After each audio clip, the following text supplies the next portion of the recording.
All right. Hello. Welcome everyone to PyData Global 2024. We are excited to have you here. It is my absolute pleasure to introduce Kristal Joy Wise. She will be talking to us today about harnessing machine learning to improve agricultural resilience in Africa, a practical approach to predicting crop yields. Kristal is an MBA student studying business and data and analytics. She has been working in the ML field for the last 2 years. So thank you, Kristal. Please take it away. Thank you, Conrad. As mentioned, my name is Kristal Joy Wise, and I live in Accra, Ghana. And I am giving a presentation on harnessing machine learning to improve agricultural resilience in Africa. So before we dive into machine learning, I want to introduce to you a farmer called Kisilu Musaya. He's a Kenyan farmer, and his journey highlights how climate change has affected not just Africa, but his family and his livelihood.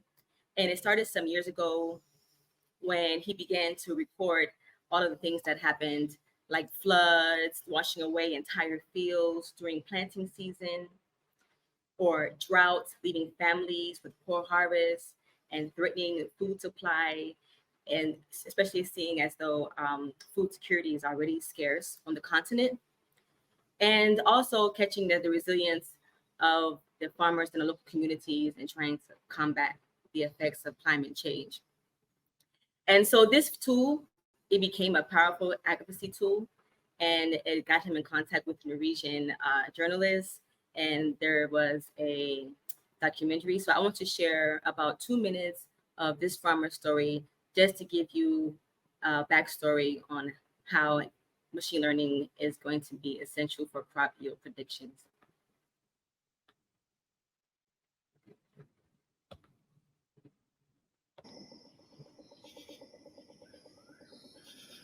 When the rains fails, every farmer feels like running away. Christine, what can you say about rain today? No, I think when we look on the sky, it seems as if it will rain soon. You happy with it? I'm very happy with it because it's the mother of all living things. You can be in bad terms with your family members, hearing that you have nothing for their bellies. Unfortunately, that is a very big problem to some people and to me.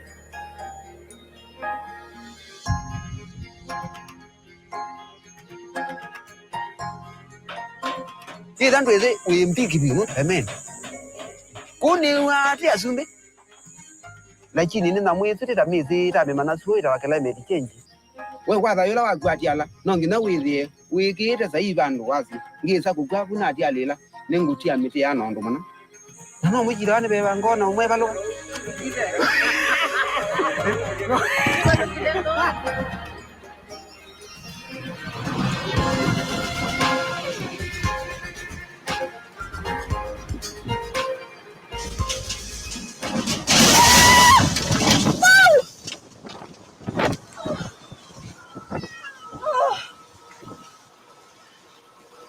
Has this ever happened before?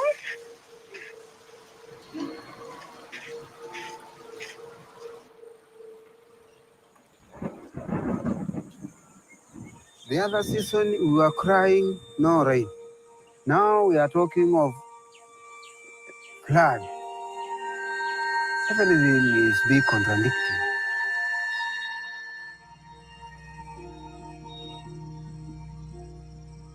It's crunch time at the COP21 in Paris. The objective and requirements are clear.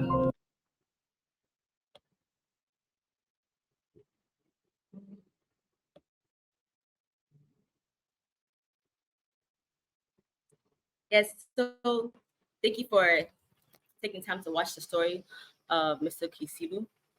And as I mentioned before, like this footage, it became evident of how many communities in Africa, not just in Ghana, are struggling because of the climate change and not being able to prepare for it.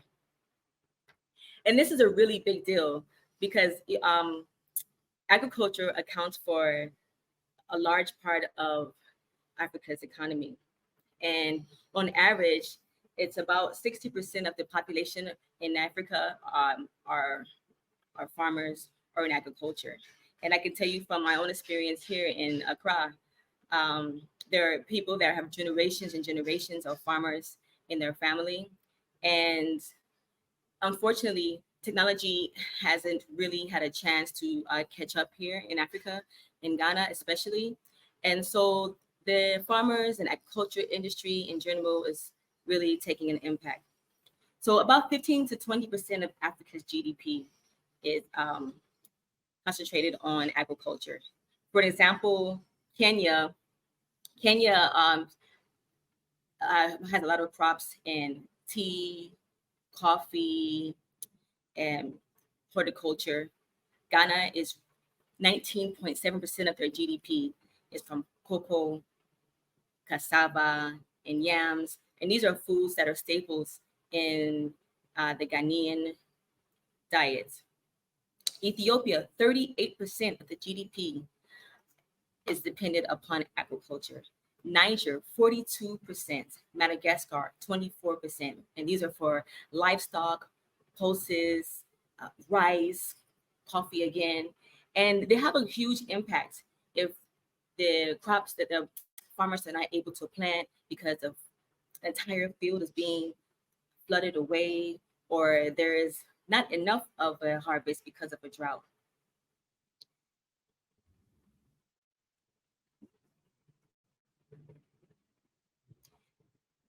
And so also because of climate change, there's erratic rainfall. Like as here in Ghana, there was a time when everyone would tell you that the rainy season was always from May to November. But nowadays you can't really, predict it. Rainy season starts 2 months in advance, starts sometime even as early as March. And then we can rain all the way up into going into December. And then the next year it won't do that anymore. And so these are farmers that are used to using tradition and their instinct to predict the weather, and now the weather's all over the place. It's quite erratic. So because of that, like Ghana's maize crop yields were reduced by 20%. And then also in Kenya, the flash floods, they used the topsoil, it washes away. And the topsoil is very important for the nutrients so that the crops can grow well. And then when you have warmer climates and you have, it allows for pests like the fall armyworm, which is a very big deal in places like Zambia, Malawi, and Uganda. And these pests eat at the crops. And so the farmers, they don't have any defense on how, or any knowledge or how to not just combat the fall armyworm, which they knew how to do at one point, but now things are so erratic, they can't predict it. And even like a 1%, like a 1 degree Celsius rise in temperature, it lowers the GDP by 1.2%. And this is a big deal because, of course, the temperature is shifting more than just 1 degree. And also, we're already dealing with food scarcity and developing economies here in Africa. So these things really stifle our growth, which is why we want to begin to explore the options of machine learning and AI for crop yield predictions. So the applications of machine learning, with using neural networks and random forest models forecasts, it helps us to analyze soil. It helps us to analyze the weather and historical data so that we can give the farmers some type of hope and some type of data so they can begin to plan for the future. So with these tools, West Africa has seen some improvement for maize and cassava, which are very common staples in the West African diet. There's some apps like Noodle and Farmers Companion app. There's also Jukusi Tech, and they detect cassava diseases. They detect fall armyworm infestations. And it really helps in the local farmer, which has a great impact on not just the agriculture scene in the continent as a whole, but even individually, because these farmers, they are supporting their families. They're sending their children to school, and these children they're even going to school to learn machine learning and data science. But without this, their livelihood being impacted, it also affects the whole future of the continent.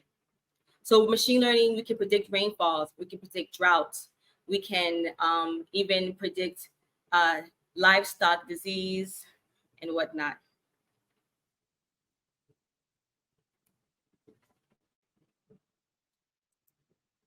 So there's an app. This is coming from Kenya, Jacuzzi Tech, and they deal with livestock management. So I have a video that I want to share.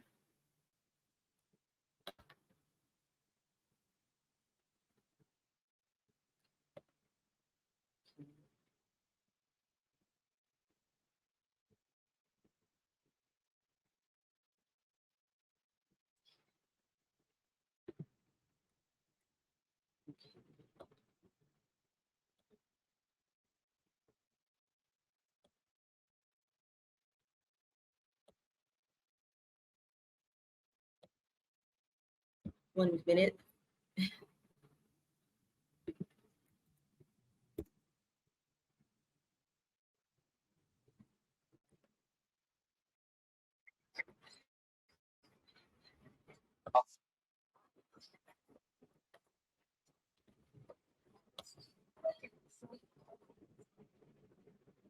Oh, Kristal, if you're currently playing the video, you're still sharing your slides, and we cannot hear anything. The pilot here in the US, in Okay, New York, and yeah, that's the kind of improvement Can you with see Python. this? Thank you. Yeah, I works think now. Okay. Hello, my name is Christine Kihunde, a co-founder at Jaguza Tech. 70% of Africans, that is 150 million rural African farmers, significantly depend on livestock for their socio-economic sustainability and general health. African Union report also estimates $2 billion are lost annually in livestock, whereby 25% of these are due to preventable diseases, together with cattle rustling, market inaccessibility, and poor farming methods. As Jaguza, we have come up with an online and offline livestock management system that is focusing on empowering livestock production to strengthen food security using machine learning, Internet of Things, sensors, and data science. Using our smart ear tags, farmers are able to detect animal diseases 48 hours before the diseases manifest. Through our mobile application, farmers are also able to access important information such as effective feeding, housing, weather forecast of 21 days, animal waste and management, therefore mitigating the problems of climate change. Through our record management system, farmers are able to trace all their animal production activities and hence ensuring healthy animals and quality products to curb down the problem of malnutrition. Farmers, through our market platform, are able to access market prices, animal drugs, and equipment through our market platform. Our customers, who are the livestock farmers, veterinary doctors, and researchers, are able to access a modern day platform, which is online and offline, a one-stop platform to handle all their livestock needs. Africa has 370 million heads of cattle, whereby we have installed so far in Uganda, Fiji, Namibia, and Mozambique, having a total registered farmers of 55,000 users, whereby 26% of these are women. Our device is accessible in tags of 10, 60, and 200, going at 100, 300, and $1,000. Over the past 4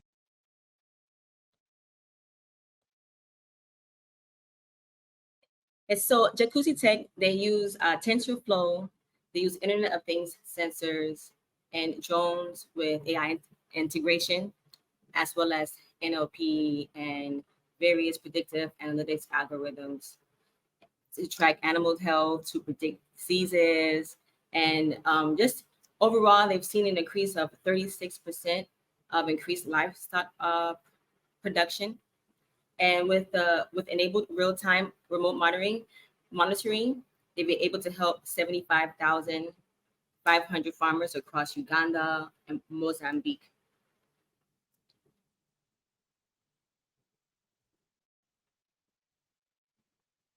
So we have Nazarini Siraji's Farmer's Companion app, and this one is based in Uganda.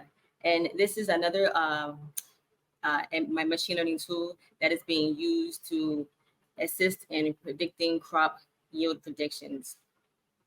And so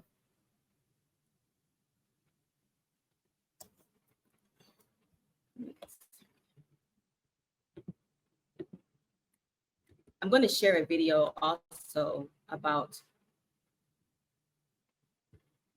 Farmer's Companion app out of Uganda.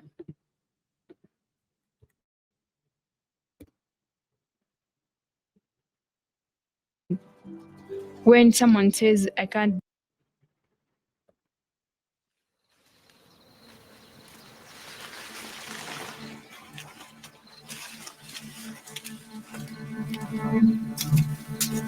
It's shocking walking through the field seeing the devastation. When fall armyworm attacked, it affected everyone. I've met farmers who have lost everything. The problem is not just in Uganda or Africa. And if we don't act now, many may be at risk of hunger.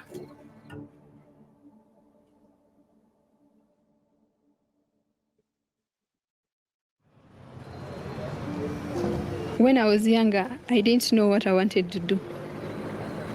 But then I discovered app development, and I was excited to show people something they never thought possible. It's hard to ignore the challenges farmers face in Uganda, so I want to use my skills as a software developer to help. Ekigambo kulima ye kituwa ekyakulya. Ate okulima nkusanyukira nnyo kubanga ssebo mwe tufuna ekyokulya ne tufunamu akasente ne tusomesa abaana. Kati na buli omu ali kukaaba kawukaako. Naye akantu ako tekayinza kumalawo obulwadde obwo ssebo. Teri n'omu amanyi eddagala eriyinza okukola ki? Kukatta.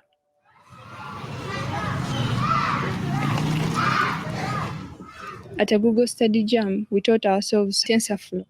We started by building an Android app on top of an open source API. The app allows farmers to spot infestations early, far beyond the capability of human eyes. And this is when we realized machine learning was the key to helping farmers. Our mission is to ensure this technology can reach to the last farmer in the field. If it's everywhere, why not in the farm? So the belief I have that when I start something, I should finish it comes from my mother. So much comes from her. Entering technology, I've come across people say being in tech is not for women.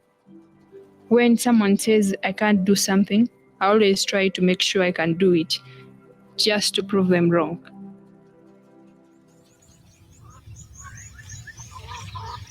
Mu famire tuli balimi kuviira ddala ku jjajja paka ku nze. Okulima ekigenda okutulemesa y'ebiwuka ebirya kasooli. N'ebbaati nazimba, ate okulima nkusanyukira nnyo kubanga kati nze wensula nsulira ddala walungi ennyumba yange nga tetoonya. Kunkyusizaamu kubanga taata oba jjajja teyali n'ennyumba y'ebbaati. Kale abaana bange baagala nnyo kulima nga nze w'okwagala oba jjajja ng'olwo yatuyigirizanga. Tulina essuubi ne tufuna embeera ennungi mu kulima. We've started to introduce our app to farmers. Our app can determine if a crop is infested with fall armyworm in real time. The app also suggests the appropriate treatment depending on the life cycle of the pest, ultimately saving harvests and reducing pesticides.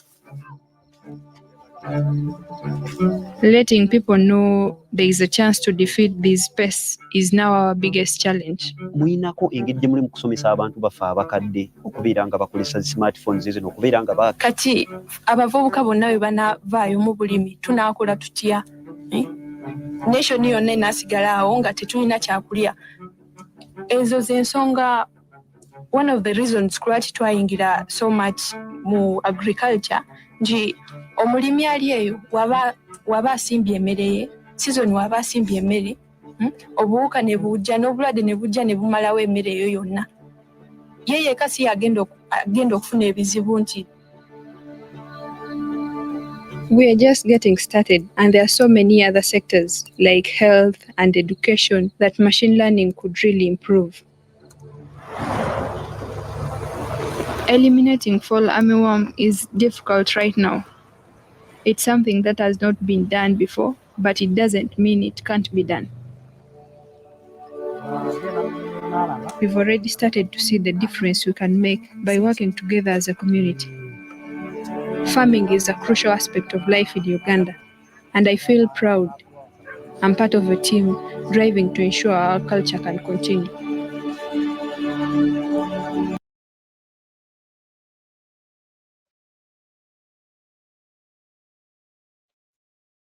Okay, so the way that the Farmers Companion app uses machine learning and AI to improve crop fields, it helps them with pest identification and life cycle analysis by using TensorFlow to detect the fall armyworm infestations and assess the pest life cycle. So this allows for targeted interventions to reduce the crop losses. Also, are you able to create actionable treatment recommendations, providing AI-generated suggestions for the best pesticides and the management strategies? This is minimizing the pest impact while also optimizing the use of our resources that we have here. Also, these apps, they provide real-time data analysis and just analyzing the environment and the crop data so that we can identify the hotspots for pests and predict future infestations and try to enable some proactive measures, because this has a large impact on a large part of our society here. As you can see, even the farmer that they introduced to us, he comes from a generation of farmers. Also, localized precision is a benefit of artificial intelligence and machine learning in crop yield predictions. And these recommendations are tailored to specific farm conditions, such as soil quality, and also weather patterns, the crop type, and it's overall increasing the potential of the yield.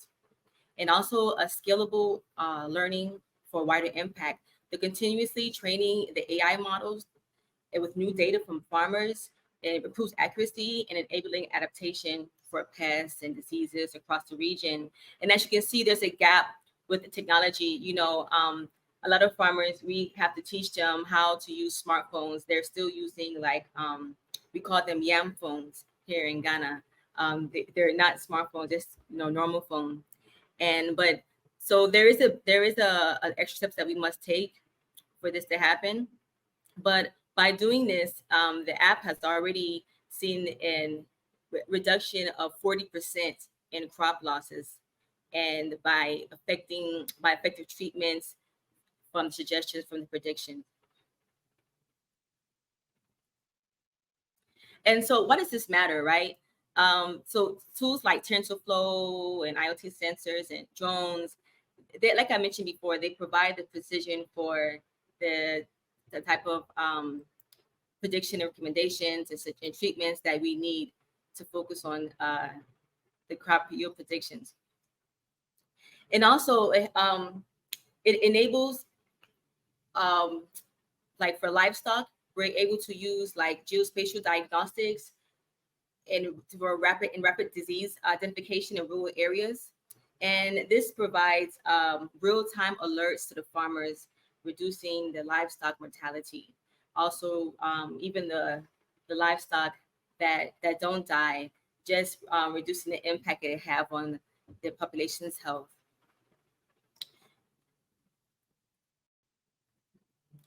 So, as I mentioned, machine learning is a transformative tool in African agriculture.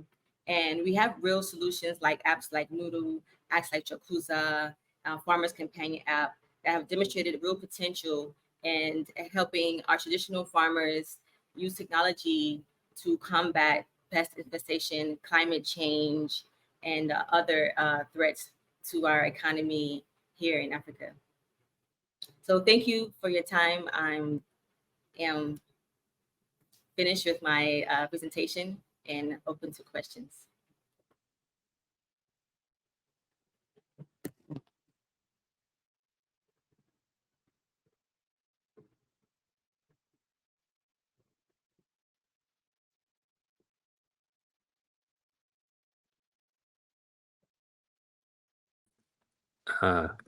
Cool.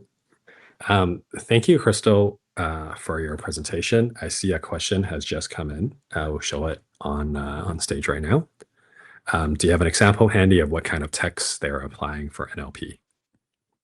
No, I apologize. I do not have that. But if you would like, you can give me your contact information and I can get that to you. And there was a separate question earlier as well. Are there any sources for historical data in the Africa regions? Yeah, so let me show my references. But I received a lot of information from like World Bank, and I can't find another one that I want to show. I can't find it right now. But unfortunately, it's that is the big issue. It's quite difficult to gather data here in Africa, especially on agriculture. Just in general, we're a bit behind, and so a large part of our issue is actually data collection. Okay, brilliant. Thank you again, Kristal. In light of time, we're going to have to cut the Q&A short. Just thank everyone for joining. If you want to continue the discussion, we do have a Discord at PyData Global. You should be able to find the links and the emails that we send you. And the recording for the session will also be available shortly for rewatching. Thank you, everyone, and see you guys at the next talk. Thank you.